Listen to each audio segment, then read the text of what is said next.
Bienvenidos a nuestra inmersión en el mundo de Unión Europea. Hola a todos. Tenemos un estudio técnico y jurídico que, nos va a servir como mapa para entender cómo funciona la Unión Europea, ¿no? Exactamente. Vamos a recorrer su historia desde sus inicios como una simple comunidad económica Sí. hasta su presente como un actor global Ajá. con peso, ¿no? De mucho peso. Y vamos a explorar cómo afecta la vida de los ciudadanos. Prepárense para descubrir detalles sorprendentes. Desde luego.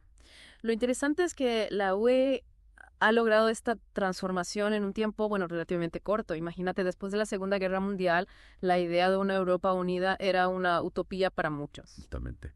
Y este estudio nos muestra cómo la UE ha pasado de la reconciliación económica Sí. a tener una identidad política propia, ¿no? Claro. Con voz en el escenario internacional. ¿Qué te parece si empezamos por el principio? Me parece perfecto. El estudio habla del Tratado de Maastricht como un punto de inflexión, ¿no? Sí. El Tratado de Maastricht de 1992 fue crucial. No solo adoptó el nombre Unión Europea, sino que también abrió el camino al euro. Claro. Pero no podemos olvidar otros momentos clave, como la incorporación de nuevos miembros, muchos provenientes del antiguo bloque soviético. Ajá. Esto ha implicado para la UE adaptarse y redefinir su papel en un mundo globalizado. Claro, ha tenido que ir, reajustándose sobre la marcha, ¿no? Totalmente. Y hablando de su funcionamiento interno, el estudio se centra en la estructura institucional de la UE. ¿Qué la hace tan particular? Bueno, la UE tiene una estructura única. Empecemos por el Parlamento Europeo, la única institución elegida por sufragio universal directo, que representa a los ciudadanos. Y comparte el poder legislativo con el Consejo de la Unión Europea. Exacto. El Consejo, compuesto por ministros de cada Estado miembro, representa los intereses nacionales. Es un juego de equilibrio constante. Y luego está la Comisión Europea, que vendría a ser el gobierno de la UE, ¿no? Se podría decir que sí. La Comisión es el brazo ejecutivo. Propone leyes, implementa políticas y gestiona el presupuesto. Una gran responsabilidad. Desde luego. Y no olvidemos al Tribunal de Justicia que vela por el cumplimiento del derecho comunitario. El Tribunal de Justicia es fundamental para asegurar que la legislación de la UE se aplique de manera uniforme en todos los Estados miembros. Ajá. Es como el árbitro que asegura un juego limpio. Además de estas instituciones, la UE tiene agencias especializadas con el Banco Central Europeo. El BCE juega un papel crucial en la estabilidad financiera de la UE, es el guardián del euro, responsable de la política monetaria de la eurozona. El estudio también se adentra en el sistema legal de la UE, que puede parecer un laberinto. Sí. Derechos sustantivos, derecho adjetivo, directivas, reglamentos. ¿Podrías arrojar algo de luz sobre esto? Aunque parezca complejo a simple vista, el sistema legal de la UE es bastante lógico. El derecho sustantivo define derechos y obligaciones de ciudadanos y empresas. Ajá. El derecho adjetivo regula los procedimientos judiciales. Son dos caras de la misma moneda. Entiendo. Y las directivas y reglamentos son los instrumentos que utiliza la UE para legislar. Exacto. Las directivas marcan objetivos que los Estados miembros deben alcanzar, dándoles libertad en la forma de hacerlo. Los reglamentos, en cambio, se aplican directamente en todos los Estados miembros. La UE legisla en áreas tan diversas que me pregunto, ¿cómo impactan estas leyes en la vida diaria de las personas? ¿Podrías darnos algunos ejemplos concretos? Claro. Por ejemplo, gracias a la legislación de la UE puedes viajar por la mayoría de los países de la UE sin pasaporte. Es verdad. Es como moverte dentro de un mismo país. Es una gran ventaja. Y también podemos comprar productos en cualquier país de la UE sin pagar aranceles. Exacto. La libre circulación de mercancías es un pilar del mercado único. Imagina, puedes pedir una guitarra española a una tienda online en Alemania y recibirla en Francia sin costes adicionales. Eso sí que facilita las cosas. Y hablando de facilitar las cosas, el Reglamento General de Protección de Datos, RGPD, ha dado a los ciudadanos más control sobre su información personal en Internet. ¿Qué te parece este reglamento? El RGPD ha sido un gran avance en la protección de la privacidad en la era digital. Por ejemplo, ahora tienes derecho a saber qué datos personales tuyos tiene una empresa y para qué los utiliza. Ajá. Imagínate que compras online. Puedes pedirle a la tienda que borra tus datos después de la compra. Es un cambio significativo, y el RGPD ha servido de modelo para otros países. Está claro que la UE no es solo una entidad política y económica, sino que también influye en la vida diaria. Totalmente. Y esa influencia se extiende más allá de sus fronteras. ¿Cómo se proyecta la UE en el escenario internacional? La UE tiene una política exterior y de seguridad común que le permite actuar como un bloque en el mundo. Ha firmado numerosos tratados internacionales y participa activamente en organizaciones como las Naciones Unidas. Y también utiliza las sanciones como instrumento de política exterior, ¿verdad? Sí, las sanciones son un instrumento que la UE utiliza con cautela, pero las ha empleado para presionar a países que violan el derecho internacional o los derechos humanos. Por ejemplo, la UE ha impuesto sanciones a Rusia por la invasión de Ucrania, incluyendo la congelación de activos de personas y entidades. Es decir, la UE no se limita a hablar, sino que también actúa en defensa de sus valores. Exactamente. Y para ello cuenta con diversas herramientas. Una de las más ambiciosas es el euro. Hablemos de la Unión Económica y Monetaria. La creación del euro ha sido un hito histórico. No solo es una moneda, sino un símbolo de unidad. La UE se basa en la coordinación de las políticas económicas de los Estados miembros que la integran, buscando la estabilidad de precios y el crecimiento económico. En ese proceso, el Banco Central Europeo juega un papel fundamental. Por supuesto. El BCE es el director de orquesta de la eurozona, estableciendo los tipos de interés y supervisando la estabilidad del sistema bancario. Es como el capitán del barco, guiando la economía a través de las aguas a veces turbulentas del mercado global. Y aparte de la política monetaria, ¿qué otros mecanismos de coordinación económica existen en la UE? Bueno, los Estados miembros deben cumplir con el Pacto de Estabilidad y Crecimiento, que establece límites al déficit y la deuda pública. Es como un presupuesto familiar a gran escala para evitar que los países gasten más de lo que ingresan. Tiene sentido. Pero en la práctica, algunos países han tenido problemas para cumplir con esos límites. Sí, la crisis financiera de 2008 puso a prueba la UE y obligó a la UE a tomar medidas extraordinarias. A raíz de la crisis se crearon nuevas instituciones, como el Mecanismo Europeo de Estabilidad, un fondo de rescate para países con dificultades. Es como una red de seguridad para los miembros de la eurozona. Hablando de seguridad, en este contexto surge la propuesta del Banco Central Europeo de crear un euro digital. ¿Puedes contarnos más sobre este proyecto? El euro digital es un proyecto que podría revolucionar el sistema monetario. Sería una moneda digital emitida por el BCE, complementando al efectivo. Imagina poder pagar con euros digitales desde tu móvil en cualquier lugar de la eurozona. Sería como tener billetes y monedas en formato digital, ¿verdad? Exacto. Los ciudadanos podrían tener euros digitales en una cuenta en el BCE o en un monedero digital, y con ellos realizar pagos en tiendas, online o entre particulares. Suena muy futurista. ¿Y qué ventajas tendría el euro digital frente a las criptomonedas como Bitcoin? Una de las principales motivaciones del BCE es ofrecer una alternativa a las criptomonedas privadas que son volátiles y no están reguladas por los bancos centrales. El euro digital estaría respaldado por el BCE, lo que le daría estabilidad y seguridad. Es una garantía importante. Pero ¿qué pasa con la privacidad? Mucha gente se preocupa por la posibilidad de que el BCE tenga acceso a sus datos. El BCE insiste en que el euro digital garantizará la privacidad de los usuarios, pero es un tema que sin duda generará debate. Comprendo. Además de la privacidad, la ciberseguridad es otro aspecto fundamental. Por supuesto. El euro digital deberá ser resistente a los ciberataques. El BCE está trabajando en un sistema seguro, pero los riesgos de ciberseguridad siempre existen. Es un desafío constante.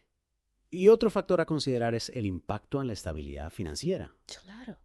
Una adopción masiva del euro digital podría provocar una fuga de depósitos de los bancos comerciales, debilitándolos y afectando la concesión de créditos. Es un riesgo que el BCE debe tener en cuenta. ¿Qué medidas se están estudiando para mitigar estos riesgos? Se están barajando diferentes mecanismos. Por ejemplo, se podrían establecer límites a la cantidad de euros digitales que cada persona puede tener. Entiendo. El euro digital es un proyecto complejo, pero con un gran potencial. Seguiremos de cerca su evolución. Y hablando de la economía, el derecho de competencia es otro pilar fundamental de la UE. ¿Puedes explicarnos por qué es tan importante? El derecho de competencia busca evitar que las empresas abusen de su posición dominante en el mercado y perjudiquen a los consumidores con prácticas como la fijación de precios o la limitación de la oferta. Es decir, gracias al derecho de competencia, podemos disfrutar de precios más bajos y una mayor variedad de productos y servicios. Exacto. La competencia entre empresas beneficia a los consumidores, dándoles más opciones y mejores precios. El estudio menciona 5 pilares del derecho de competencia. ¿Cuáles son? Los 5 pilares son los acuerdos restrictivos, el abuso de posición dominante, el control de concentraciones, las ayudas estatales y las empresas públicas. Empecemos por los acuerdos restrictivos. ¿Qué son exactamente? Los acuerdos restrictivos son pactos entre empresas para limitar la competencia. Un ejemplo clásico son los cárteles de precios, donde varias empresas se ponen de acuerdo para fijar precios altos, perjudicando a los consumidores. Es decir, en lugar de competir, se unen para sacar provecho. Exactamente. La UE prohíbe este tipo de acuerdos y puede imponer multas millonarias a las empresas que los infrinjan. ¿Y el abuso de posición dominante en qué consiste? Una empresa con una posición dominante en el mercado puede abusar de su poder para perjudicar a sus competidores o a los consumidores. Por ejemplo, podría imponer precios excesivos o negarse a vender sus productos a ciertas empresas. Es como si un gigante usara su tamaño para aplastar a los demás. La UE prohíbe este tipo de prácticas y puede sancionar a las empresas que abusen de su posición. Entiendo. El tercer pilar que mencionaste es el control de concentraciones. ¿En qué consiste? Cuando dos empresas se fusionan o una empresa adquiere a otra, se produce una concentración.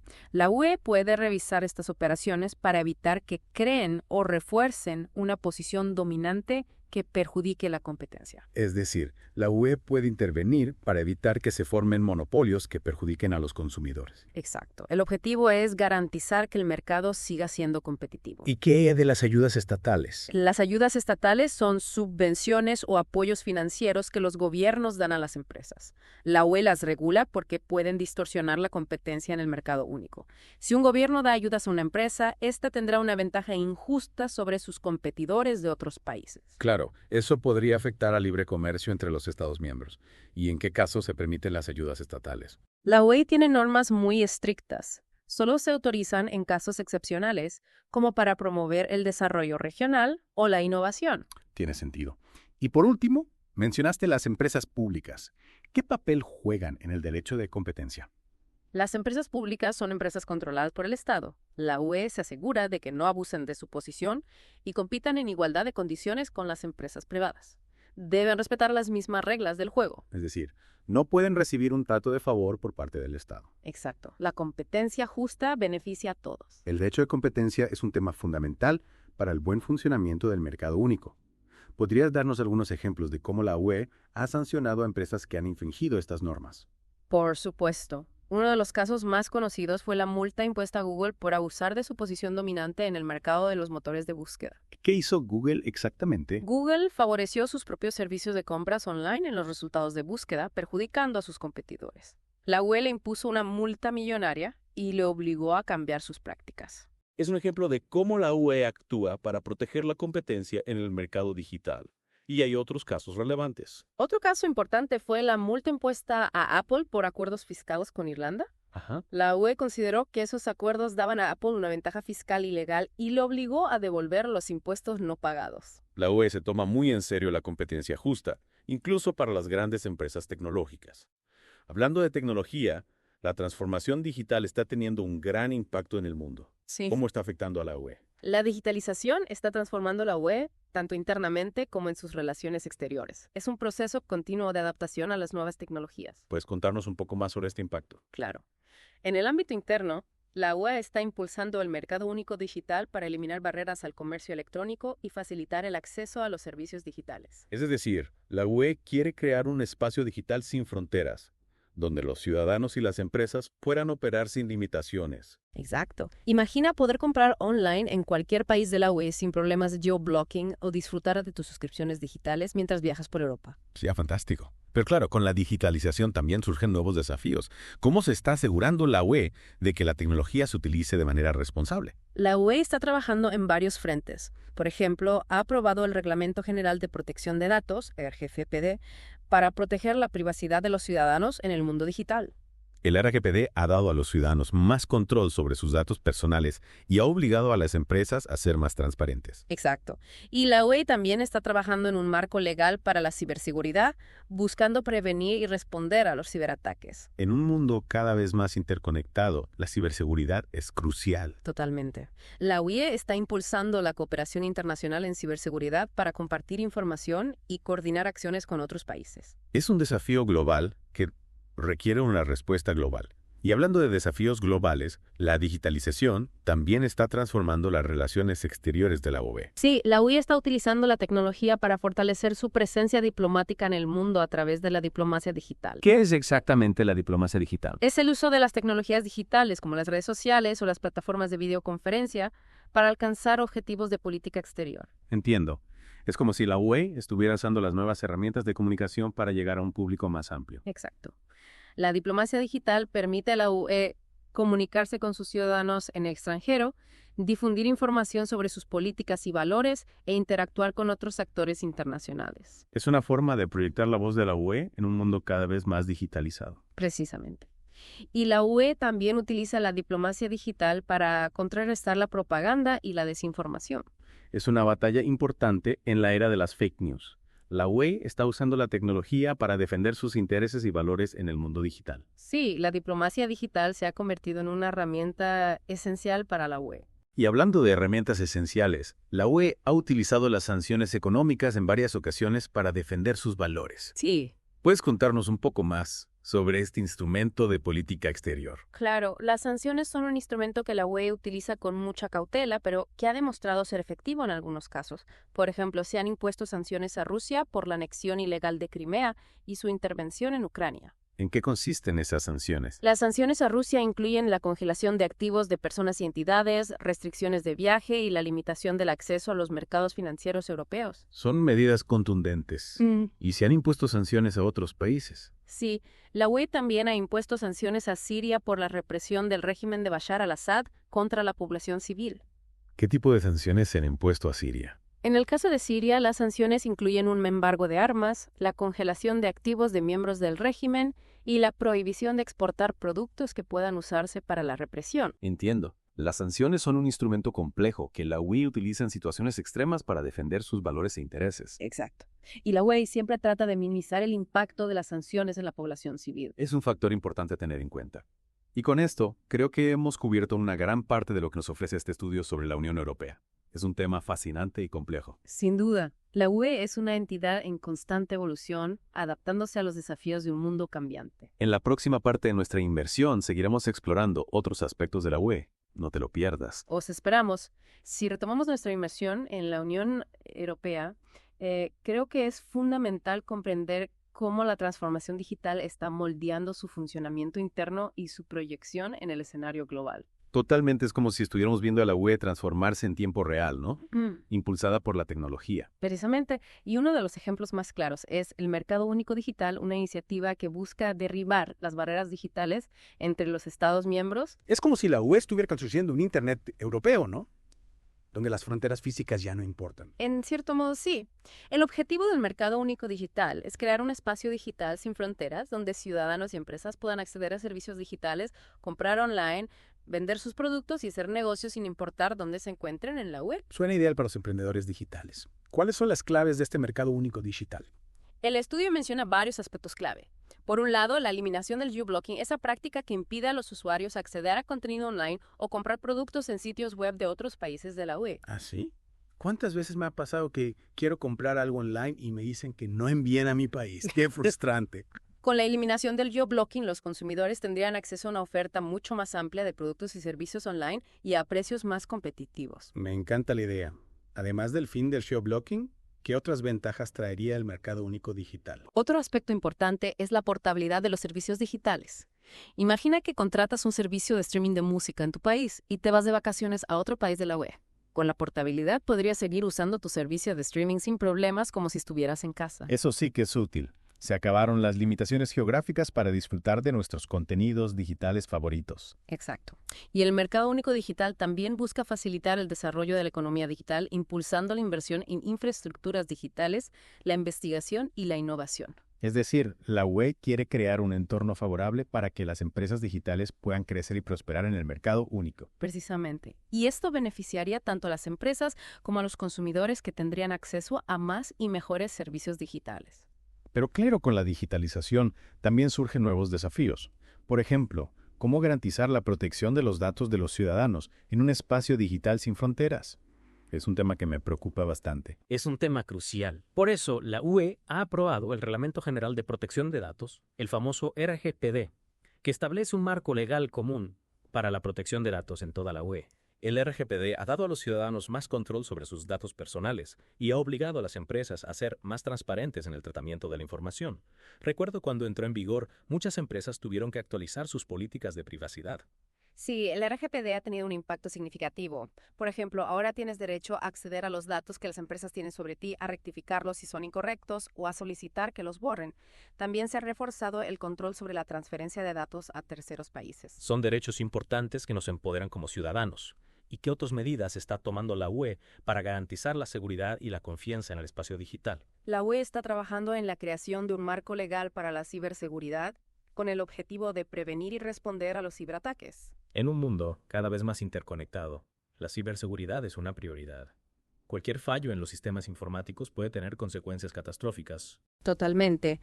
Y la UE también está impulsando la cooperación internacional en materia de ciberseguridad, compartiendo información y coordinando acciones con otros países. Es un problema global que requiere una respuesta conjunta. Y no podemos olvidar el papel de la UE en la lucha contra la desinformación online, las famosas fake news. Es un tema que me preocupa bastante, ya que la desinformación puede manipular la opinión pública y afectar a la democracia. Tienes razón. La desinformación se ha convertido en un problema grave. Por eso, la UE está trabajando en estrategias para combatirla, promoviendo la educación mediática y colaborando con las plataformas digitales para eliminar el contenido falso o engañoso. Es una batalla compleja, pero la UE está decidida a proteger a sus ciudadanos de la manipulación y la propaganda online. Hablando de la proyección exterior de la UE, la digitalización también está teniendo un impacto en las relaciones internacionales, ¿verdad? Sí, la UE está utilizando la tecnología para fortalecer su presencia diplomática en el mundo a través de la diplomacia digital. ¿Puedes explicarme un poco más sobre la diplomacia digital? No estoy muy familiarizado con el concepto. La diplomacia digital es el uso de las tecnologías digitales para alcanzar objetivos de política exterior. Por ejemplo, las redes sociales, las aplicaciones de mensajería instantánea o las plataformas de videoconferencia. Entiendo. Es como si la UE estuviera usando las nuevas herramientas de comunicación para llegar a un público más amplio. Exactamente. La UE utiliza estas herramientas para comunicarse con sus ciudadanos en el extranjero, para difundir información sobre sus políticas y valores y para interactuar con otros actores internacionales. La diplomacia digital le permite a la UE llegar a un público más amplio y de manera más rápida y eficaz. Y también le permite a la UE contrarrestar la propaganda y la desinformación que difunden otros actores internacionales. La diplomacia digital se ha convertido en una herramienta esencial para la UE en la era de la información globalizada. Y su importancia seguirá creciendo a medida que la tecnología avanza y transforma las relaciones internacionales. Pero la digitalización también plantea nuevos desafíos a la política exterior de la UE. Por ejemplo, ¿cómo garantizar que la tecnología se utiliza de manera responsable y ética en las relaciones internacionales? Es una pregunta clave. La UE está trabajando en un marco ético para la inteligencia artificial que busca garantizar que la IA se desarrolla y utiliza de manera responsable respetando los derechos humanos. Es fundamental que la tecnología se utilice para el bien común y no para fines militares o de control social. La historia nos ha enseñado que la tecnología puede ser una herramienta poderosa pero también peligrosa si se usa de forma irresponsable. Otro desafío es la ciberguerra. Los ciberataques pueden tener un impacto devastador en la seguridad nacional y la estabilidad internacional. Imagínate un ciberataque a gran escala que paralice infraestructuras críticas como hospitales o centrales eléctricas. Las consecuencias serían terribles. Es un escenario preocupante. ¿Qué está haciendo la UE para protegerse de la ciberguerra? La UE está trabajando para fortalecer su ciberdefensa y para cooperar con otros países para prevenir y responder a los ciberataques. La ciberseguridad es una prioridad para la UE y se están invirtiendo recursos para mejorar la capacidad de respuesta ante este tipo de amenazas. Es tranquilizador saber que la UE está tomando medidas para protegerse de la ciberguerra. Hablando de desafíos para la UE, la Unión Económica y Monetaria ha pasado por momentos difíciles en los últimos años. Sí, la OEM ha enfrentado desafíos como las divergencias económicas entre los Estados miembros, la necesidad de reformas estructurales y el impacto de la crisis financiera de 2008. La crisis del euro fue un momento crítico para la UE. ¿Cómo se logró superar esa crisis? La UE tomó medidas extraordinarias para evitar el colapso del euro. Se crearon nuevos mecanismos de coordinación económica como el Mecanismo Europeo de Estabilidad y se reforzó el papel del Banco Central Europeo. El BCE jugó un papel crucial para estabilizar la situación. ¿Y qué desafíos enfrenta la UE en la actualidad? La OEM sigue enfrentando retos como la necesidad de reformas estructurales en algunos países, la alta deuda pública en algunos Estados miembros y el impacto de la transformación digital en la economía. Son desafíos complejos que requieren soluciones a largo plazo.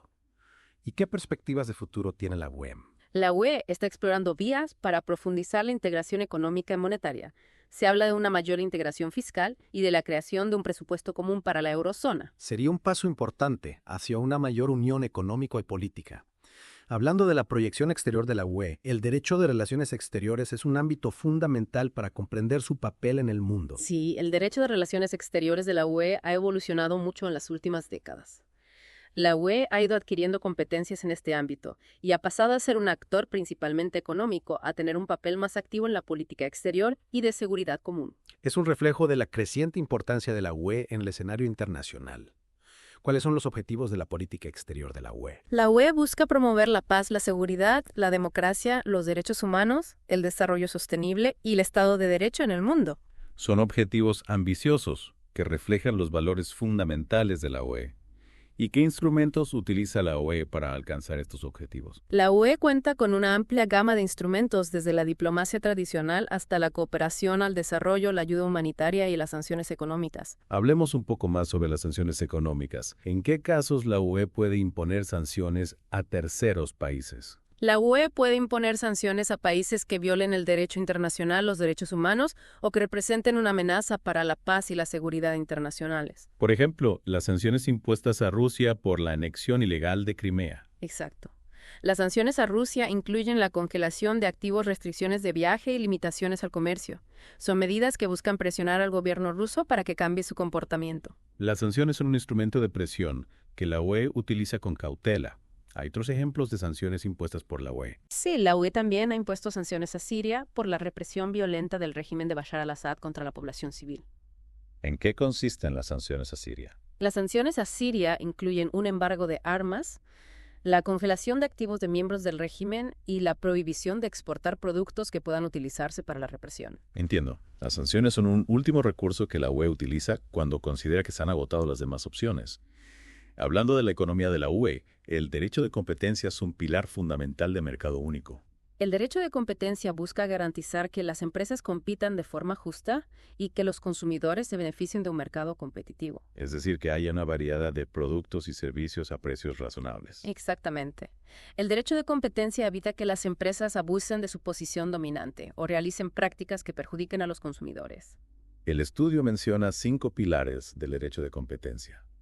¿Podría recordarme cuáles son? Los 5 pilares son los acuerdos restrictivos: el abuso de posición dominante, el control de concentraciones, las ayudas estatales y las empresas públicas.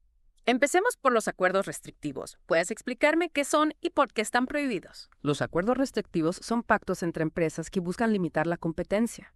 Por ejemplo, un cártel de precios donde varias empresas se ponen de acuerdo para fijar precios artificialmente altos. Es decir, que en lugar de competir entre ellas, se unen para perjudicar a los consumidores. Exacto. La UE prohíbe este tipo de acuerdos y puede imponer multas millonarias a las empresas que los infrinjan. ¿Y el abuso de posición dominante, en qué consiste? Una empresa que tiene una posición dominante en el mercado puede abusar de su poder para perjudicar a sus competidores o a los consumidores. Por ejemplo, podría imponer precios excesivos o negarse a vender sus productos a ciertas empresas. Es como si un gigante usara su tamaño para aplastar a la competencia. La UE prohíbe este tipo de prácticas y puede sancionar a las empresas que abusen de su posición dominante. El tercer pilar que mencionaste es el control de concentraciones. ¿En qué consiste? Cuando dos empresas se fusionan o una empresa adquiere a otra, se produce una concentración. La UE puede revisar estas operaciones para evitar que creen o refuercen una posición dominante que perjudique a la competencia. Es decir, la UE puede intervenir para evitar que se formen monopolios que perjudiquen a los consumidores. Exacto. El objetivo es garantizar que el mercado siga siendo competitivo. Y las ayudas estatales porque están reguladas por la UE. Las ayudas estatales son subvenciones o cualquier otra forma de apoyo financiero que los gobiernos conceden a las empresas. La UE las regula porque pueden distorsionar la competencia en el mercado único. Claro, si un gobierno ayuda a una empresa, esta tendrá una ventaja sobre sus competidores de otros países. Exacto. Por eso la UE tiene normas muy estrictas para controlar las ayudas estatales y solo las autoriza en casos excepcionales como para promover el desarrollo regional o la innovación. Y por último mencionaste las empresas públicas. ¿Qué papel juegan en el derecho de competencia? Las empresas públicas son empresas controladas por el Estado. La UE vela porque no abusen de su posición en el mercado y compitan en igualdad de condiciones con las empresas privadas. Es decir, que no pueden recibir un trato de favor por parte del Estado. Exacto. Deben respetar las mismas reglas de competencia que las empresas privadas para garantizar un mercado justo y eficiente. El derecho de competencia es un aspecto fundamental del mercado único. ¿Puedes darnos algunos ejemplos de cómo la UE ha aplicado este derecho para sancionar a empresas? Por supuesto, uno de los casos más sonados fue la multa que la UE impuso a Google por abusar de su posición dominante en el mercado de los motores de búsqueda. ¿En qué consistió el abuso de Google? Google favoreció sus propios servicios de comparación de precios en los resultados de búsqueda, perjudicando a sus competidores. La UE le impuso una multa multimillonaria y le obligó a cambiar sus prácticas. Es un ejemplo de cómo la UE actúa para garantizar la competencia justa en el mercado digital. Otro caso relevante fue la multa impuesta a Intel por prácticas anticompetitivas en el mercado de los microprocesadores. ¿Qué hizo Intel exactamente? Intel concedió descuentos exclusivos a fabricantes de ordenadores que utilizaban sus chips, perjudicando a su principal competidor AMD. La UE sancionó a Intel con una multa millonaria por este comportamiento anticompetitivo. Estos son solo 2 ejemplos de cómo la UE aplica el derecho de competencia para proteger a los consumidores y garantizar un mercado justo y eficiente. El derecho de competencia es un tema complejo, pero fundamental para el buen funcionamiento del mercado único europeo. Y hablando de proyectos ambiciosos de la UE, el euro digital es un tema que ha generado mucho interés y debate. Sí, el euro digital es una propuesta fascinante que podría tener un gran impacto en el sistema financiero. El euro digital sería una moneda digital emitida por el Banco Central Europeo complementando al efectivo. Es decir, sería como tener billetes y monedas en formato digital. Exacto. Los ciudadanos podrían tener euros digitales en una cuenta en el PC o en un monedero digital en su teléfono móvil. Y con esos euros digitales podrían realizar pagos en tiendas online o entre particulares. Así es. El euro digital facilitaría las transacciones y reduciría los costes asociados a los pagos. Y también podría ser una alternativa a las criptomonedas privadas como Bitcoin o Ethereum. Esa es una de las motivaciones del BCE para crear el euro digital. Las criptomonedas privadas son volátiles y no están sujetas a la regulación de los bancos centrales.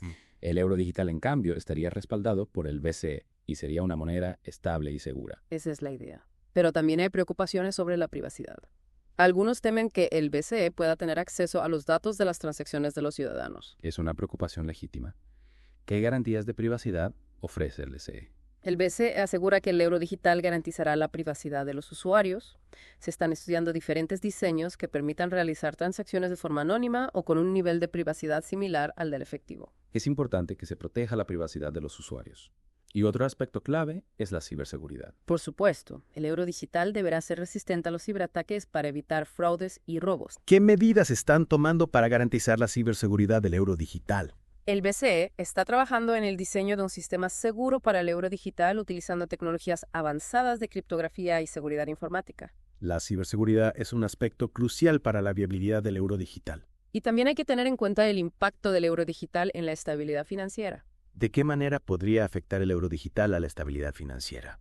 Una adopción masiva del euro digital podría provocar una fuga de depósitos de los bancos comerciales. Es decir, que la gente podría retirar sus ahorros de los bancos para guardarlos en euros digitales. Exacto. Esto podría debilitar a los bancos y afectar a su capacidad de conceder créditos. Es un riesgo que el BCE debe tener en cuenta. El BCE está estudiando diferentes mecanismos para mitigar los riesgos del euro digital. Por ejemplo, se podrían establecer límites a la cantidad de euros digitales que cada persona puede tener o se podrían crear incentivos para que la gente mantenga sus ahorros en los bancos. El euro digital es un proyecto complejo que aún está en fase inicial, pero sin duda tiene el potencial de transformar el sistema monetario europeo. Su éxito dependerá de que el BCE logre un diseño que garantice la seguridad, la privacidad y la estabilidad financiera. Y hablando de transformación digital, ¿cómo está afectando la digitalización a la vida de los ciudadanos europeos? La transformación digital está cambiando nuestra forma de vivir, de trabajar, de comunicarnos, de consumir. Y la UE está trabajando para que esta transformación sea beneficiosa para todos los ciudadanos. Es decir, que la digitalización no deje a nadie atrás. Exactamente. La UE está invirtiendo en infraestructuras digitales para que todos los ciudadanos tengan acceso a Internet de alta velocidad independientemente de dónde vivan. El acceso a Internet se ha convertido en un derecho fundamental en el siglo XXI. Totalmente. Y la UE también está promoviendo la formación en competencias digitales para que todos los ciudadanos puedan aprovechar las oportunidades que ofrece la economía digital. Desde los niños en la escuela hasta los trabajadores que necesitan reciclarse profesionalmente. La formación en competencias digitales es esencial para que nadie se quede excluido del mercado laboral. Y la UE también está trabajando para proteger los derechos de los trabajadores en la era digital. ¿Puedes darnos algunos ejemplos? Por ejemplo, la UE está promoviendo el derecho a la desconexión digital para que los trabajadores no estén obligados a estar conectados a sus dispositivos fuera de su horario laboral. Es fundamental garantizar un equilibrio entre la vida laboral y la vida personal en la era digital. Y la UE también está trabajando para garantizar que los algoritmos que se utilizan en la toma de decisiones que afectan a los ciudadanos, como la concesión de créditos o la selección de candidatos para un puesto de trabajo, sean justos y transparentes. La inteligencia artificial tiene un gran potencial, pero también plantea riesgos éticos que la UE está abordando. La UE está decidida a que la transformación digital sea una oportunidad para mejorar la vida de todos los ciudadanos y para construir una sociedad más justa, inclusiva y sostenible. Y con esto, creo que podemos dar por concluida la segunda parte de nuestra inversión en el mundo de la Unión Europea. En la próxima y última parte seguiremos explorando otros aspectos de la UE que seguro te sorprenderán. Te esperamos. Continuando nuestra inversión en la Unión Europea, hay un aspecto que no podemos pasar por alto: la interacción entre el derecho comunitario y el derecho internacional. Ajá. A veces parece que son dos mundos separados, ¿no? Pero la UE opera en un contexto global y su sistema legal debe dialogar con el ordenamiento jurídico internacional. Entiendo. Es como si la UE tuviera que hablar dos idiomas legales a la vez, ¿no? ¿Puedes darnos ejemplos de cómo se relacionan estos dos sistemas? Claro, uno de los ejemplos más claros es la adhesión de la UE a tratados internacionales. La UE, como sujeto de derecho internacional, puede firmar y ratificar tratados que luego se integran a su ordenamiento jurídico. Como el Acuerdo de París sobre el cambio climático, por ejemplo. La UE lo ratificó y ha tenido un gran impacto en sus políticas medioambientales. Exacto. Y no solo implica obligaciones legales, sino que también puede conferirle derechos a la UE en el ámbito internacional. Es decir, que la UE puede usar el derecho internacional para defender sus intereses y valores en el mundo. Precisamente. Otro ejemplo interesante es el papel del Tribunal de Justicia de la Unión Europea en la interpretación del derecho internacional. El Tribunal de Justicia también tiene algo que decir sobre el derecho internacional. Sí, el Tribunal de Justicia puede interpretar los tratados internacionales que vinculan a la UE y determinar si una norma comunitaria es compatible con el derecho internacional. Actúa como un guardián asegurándose de que la UE cumpla con sus compromisos internacionales. Es como si el Tribunal de Justicia fuera un puente entre el derecho de la UE y el derecho internacional. Buena analogía, y a veces este puente puede tambalearse un poco, ya que en ocasiones el derecho comunitario y el derecho internacional pueden entrar en conflicto. Claro, como cuando una norma de la UE choca con un tratado internacional que la UE ha firmado. ¿Qué pasa en esos casos? En esos casos, el Tribunal de Justicia debe encontrar un equilibrio. Por un lado, debe proteger el ordenamiento jurídico de la UE. Y por otro lado, debe asegurar el respeto a las obligaciones internacionales de la UE. Es un desafío complejo. Es como caminar por la cuerda floja del derecho. Exacto. Y el estudio también habla de la cooperación judicial internacional de la UE. Cooperación judicial internacional. ¿Qué significa eso? Significa que la UE colabora con otros países y organizaciones internacionales en materia judicial, por ejemplo, para facilitar la extradición de delincuentes o para obtener pruebas en casos de delitos transnacionales.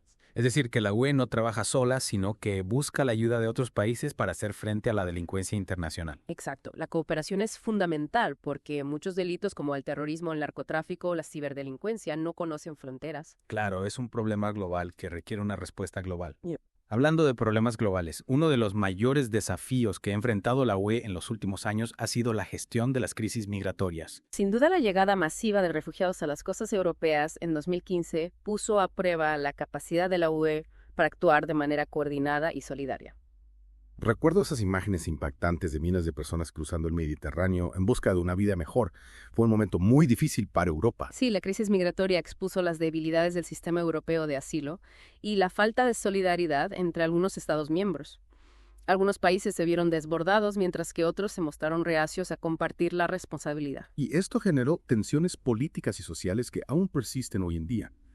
¿Qué medidas ha tomado la UE para gestionar la crisis migratoria? La UE ha reforzado el control de sus fronteras exteriores, por ejemplo, a través del refuerzo de la agencia Frontex, que se encarga de la vigilancia de las fronteras. También se han creado centros de recepción de migrantes en los países de primera entrada, donde los solicitantes de asilo deben esperar mientras se procesan sus solicitudes. Entiendo. Pero estas medidas han sido criticadas por algunas ONG que consideran que vulneran los derechos de los migrantes. Es un debate complejo que pone de manifiesto la dificultad de encontrar un equilibrio entre la necesidad de controlar las fronteras y la obligación de proteger a las personas que huyen de la guerra y la persecución. No hay soluciones fáciles. Es un desafío enorme para la UE. ¿Crees que se han aprendido lecciones de la crisis migratoria de 2015? Creo que sí. La UE está trabajando para mejorar su sistema de asilo y para promover una respuesta más coordinada y humana a los flujos migratorios, pero es un proceso que requiere tiempo y esfuerzo. Y hablando de esfuerzo para que la UE funcione, es fundamental la participación de los ciudadanos. Totalmente. La UE no es solo un conjunto de instituciones y leyes. Es una comunidad de ciudadanos que comparten valores e intereses comunes. Y la participación ciudadana es esencial para que la UE sea democrática y responda a las necesidades de sus ciudadanos. ¿Qué mecanismos existen para que los ciudadanos participen en la toma de decisiones de la UE? Existen varios mecanismos. Por ejemplo, la Iniciativa Ciudadana Europea permite a los ciudadanos proponer nuevas leyes a la Comisión Europea. Las elecciones al Parlamento Europeo dan a los ciudadanos la oportunidad de elegir a sus representantes que luego participan en la elaboración de las leyes comunitarias. Es decir, que los ciudadanos tienen voz y voto en la UE. Exacto. Y además de estos mecanismos formales, los ciudadanos pueden participar a través de asociaciones, ONG, plataformas online o simplemente expresando su opinión en los medios de comunicación. Todas las voces son importantes. Es alentador saber que los ciudadanos pueden influir en el rumbo de la UE. Hemos cubierto muchos temas en esta inmersión: la historia de la UE, su funcionamiento interno, su papel en el mundo, los desafíos que enfrenta. ¿Qué te gustaría destacar como conclusión? La UE es un proyecto único en la historia. Ha logrado unir a países que en el pasado fueron enemigos y ha contribuido a la paz, la prosperidad y el progreso de Europa. No es un camino fácil, pero la UE ha demostrado su capacidad para superar los desafíos y para seguir construyendo un futuro mejor para todos. Es una visión inspiradora. Creo que esta inmersión ha sido una excelente oportunidad para comprender mejor la complejidad y la importancia de la UE. Gracias por acompañarnos en este viaje. El placer ha sido mío. Espero que esta exploración te haya dejado con ganas de seguir aprendiendo sobre la Unión Europea. Sin duda. Hasta la próxima.